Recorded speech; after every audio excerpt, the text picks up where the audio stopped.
So let me get this straight. The Christians are big mad because it took somebody like Iyanla to fix gospel artist LeAndria's life? Okay.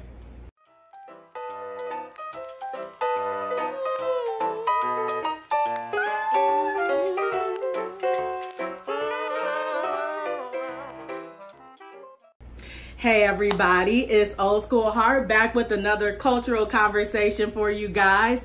So, a lot of you are here because of all the Christian church reviews that I've done. So I'm so happy to be giving you guys something that's a little bit more my foundation here on YouTube. And so today we are talking about Iyanla's Fix My Life with LeAndria, the gospel artist. And so if you have not watched it, please go back and watch the own episodes. There are parts 1 and 2. So let's get into it. A record executive that works closely with LeAndria reached out to Iyanla because there were situations that were happening with LeAndria that was becoming a detriment to the brand, and not only that, to the record company, who pretty much pays the bills, pays for the albums and all of that good stuff. And so they come to the conclusion that the biggest issue that LeAndria has at the moment is that she is an alcoholic. And of course, we know that already because LeAndria has displayed her drinking habits on Periscope. She's talked a lot about it on Instagram. And she readily admitted this information to Iyanla. At first, she didn't want to use the word alcoholic. She just wanted to say that she drinks every day, which is the same as saying alcoholic. But towards the middle of the episode, she did admit that she has a problem. Now, one of the first things that Iyanla discovered is that her team, the people that are closest to her, are her enablers, and that they are the reason why she has the habit that she has, and that the success is dwindling because they pretty much protect her instead of telling her the truth. And so a lot of episode 1 was dealing with the fact that she had people in her life that accommodated the issues instead of stopping the issue. And so she talked to a number of people in Iyanla's life, including Iyanla's brother, including LeAndria's brother. LeAndria's brother also admitted that he had an alcohol problem, and he did attend some AA meetings. And LeAndria did not know that. And so that was something that was revealed in the episode. And so initially, like I said, LeAndria was not really wanting to come to the fact or come to the term that she was an alcoholic, and that it is hurting her more than it is helping her. So episode 2, which is what I really wanted to talk about, is when they got into the meat of the issue. And the meat of the issue is that Iyanla needs to remove the people in her life that is not helping her, but they're protecting her or they're covering for her, including the booking agent. One of the things that I found so profound in this episode is LeAndria made it very, very, very clear that she did not want to be a gospel artist anymore. That is the reason why she doesn't attend events. That's the reason why she's very, very late to church events. And her booking agent was like, oh, well, you just don't want to do it right now, or you just not feeling like it right now. That's what I got. And Iyanla was like, no, that's not what she's saying. Listen to what she's saying. And so LeAndria repeated it and said, I do not want to be a gospel artist anymore. And I think at first, you know, he wanted to ingrain in her mind, no, this is something that you want to do. You're just having difficulty, and that's what we're here to fix, the difficulty, so you can get back to doing what you wanted to do. And that's when Iyanla steps in and just been like, fire him, because he's not listening to you. He is not listening to you. And I know that that was what it appeared to be, an attack. And especially for him, and it appeared to be an attack. But what it really, really was Iyanla was saying, hey, what you're doing isn't helping her. It hasn't helped her, and it doesn't service her. It benefits you because you get paid, it makes you look good as a booking agent, as a manager, but it doesn't make her look good at all. And so finally, he realized that he had been protecting her and enabling her way more than he realized. And I'm glad that he didn't fight that, or that he didn't get defensive, or that he couldn't take the constructive criticism, but he really realized, not only as somebody that works for her, but as a friend, he really wasn't helping. And so the episode moves on to Erica Campbell.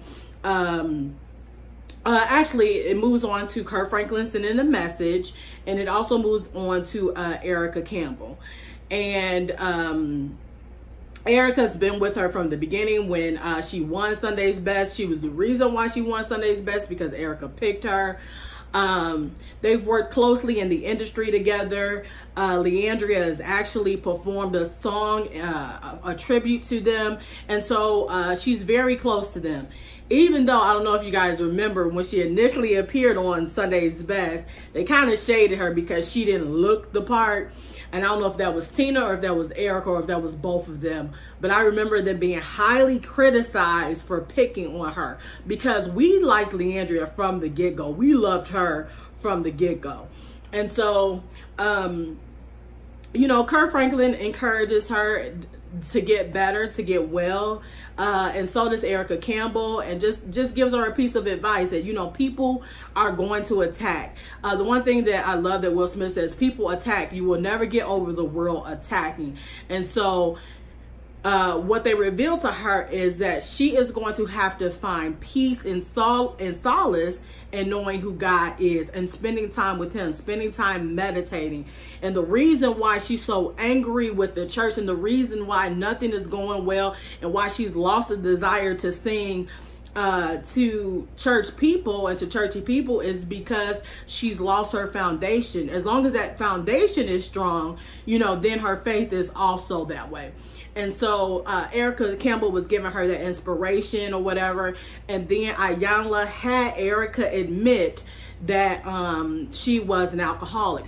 Here's the one thing that I do have to say about that. I don't think LeAndria was very, very honest with Erica, and the fact that she needed to tell Erica that she does not want to be a gospel artist. And I believe a lot of the reason why she is struggling with what she is struggling with is because I don't think that she ever wanted to stay in gospel music. I think gospel music was an entry for her. I think that she enjoyed the initial part of it, but I believe that she's more of a Fantasia. She's more of a Mary J. Blige type artist than she is a gospel artist. I think that there is a lane for her in R&B music, and I think that she's able to put the two together. If you go to a Fantasia concert, you know that to be very, very true. Fantasia will put a word or a gospel song in the middle of her set everywhere she goes. And I believe that's kind of where LeAndria is. And I think she needed to be honest with Erica and just let Erica know, I don't really like gospel music like that. I don't want to do gospel music like that. And I believe that the reason why LeAndria stays in church, even though she knows that that's not what she wants to do, is because she doesn't want to seem ungrateful. She doesn't want to seem as if she is not happy with the success that she's received from being a gospel artist and those that have helped her. But the reality is that she isn't a gospel artist. I think we have to get out of this position that if you are a Christian, that, you know, we're almost like a gang. You can't get out. You can't get out. You can't stop attending church. Those two things are forbidden and they're wrong. And the reality is, who it works for, it works for. And I love that Iyanla said that when she admitted it to LeAndria. LeAndria, when she had her rant on Instagram and she went off on everybody and she said the church is a mess, these gospel artists are fake and all of this, she says, you can have that opinion all you want and it may not work for you, but don't criticize the people that it works for. It works for Kirk Franklin. It works for Erica Campbell. It works for a number of people. And so you don't criticize them for having that faith. Just you choose something that will help your faith. Your spiritual foundation can be anything, but don't knock anybody else's spiritual foundation.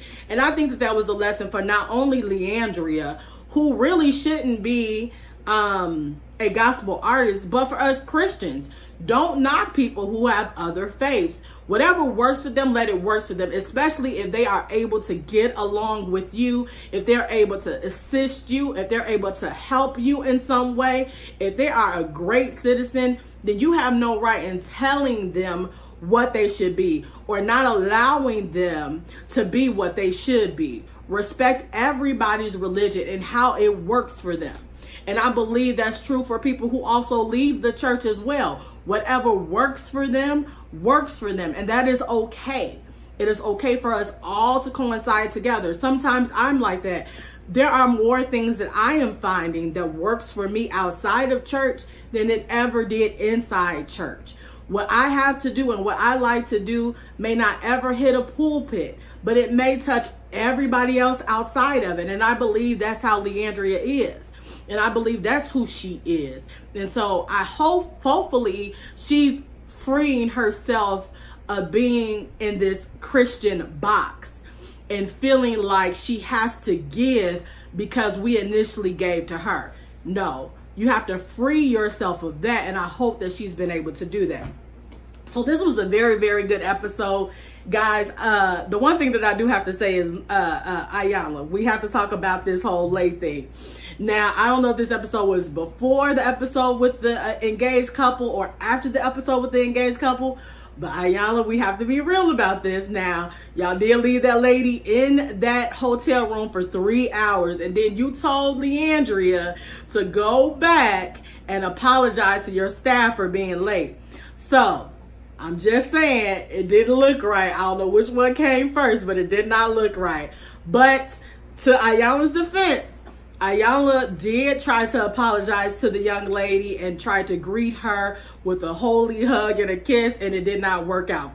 So I will admit that. So guys, our cultural conversation is, what outside of the church has helped you? And also, what did Iyanla bring that you don't receive at church? Or what has she been giving you? What type of tools has she been giving you that you don't hear in the church? And then not only that, what do you think Iyanla lacks that you get from the church? So reverse the two questions, okay? So that is a cultural conversation today. That was a very, very good 2-part episode. If you have not watched it, go back on to OWN and watch that episode. It was so good. I'm happy that Iyanla is breaking barriers, even in Christianity.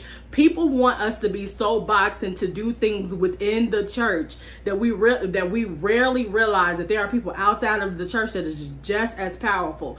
And Iyanla is a minister. She is a pastor. So, I mean, I don't know what people's problem is, but whatever. I think she did a fantastic job, and she has helped me tremendously. And I know that she is out there helping you guys as well. So, if you like this video, please hit the thumbs up button. Please also subscribe to the channel. Please also follow me on Instagram. On Instagram at Old School Heart. This is Old School Heart. I want you to have a good evening, a wonderful week, and I'll see you on my next video. Bye.